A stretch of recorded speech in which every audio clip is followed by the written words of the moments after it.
J'ai vécu une année comme ça où j'ai beaucoup plus travaillé et j'ai trouvé que c'était quand même pas mal parce que j'étais meilleur et tu vois, j'étais meilleur. C'était où?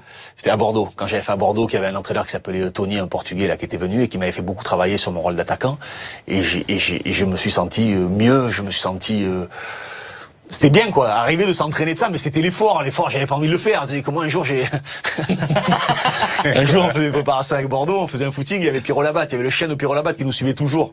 Et tu sais, il y avait des trucs qu'il fallait accrocher comme ça. T'avais mis au chien? J'ai fait au chien pour qu'il court à ma place. Putain, du gars, il a des stats. Il va jouer milieu défensif. Oui. Il est plutôt en résistance. Je voulais pas courir, moi je voulais m'amuser. Il me tardait qu'une chose, c'est j'arrivais le matin à l'entraînement, je dis bon les gars, on se retrouve à midi pour bouffer. Non mais voilà, moi j'avais envie de me retrouver avec mes potes, j'avais envie de rigoler. Tu sais que moi j'étais un des rares mecs, j'étais peut-être un des rares mecs qui était content de partir au vert. J'étais content de partir au vert. On allait jouer aux cartes, on allait déconner, on allait faire les cons au fond du bus. Moi j'étais en colonie de vacances. Non, mais j'adorais ça. J'adorais ça. C'est bon quand même. J'adorais ça. Moi c'était ça que j'aimais. Moi tu vois quand je suis arrivé dans le vestiaire du Milan. Au vestiaire du Milan, personne se dit bonjour, t'es comme ça, machin. Ok, j'adore Baresi, quoi. J'ai des joueurs géniaux. Mais j'avais rien à leur dire, je savais pas quoi faire, je me faisais chier. Non mais je me faisais chier, ça me faisait chier. Ah ouais, ça me faisait chier. Que ça a pas...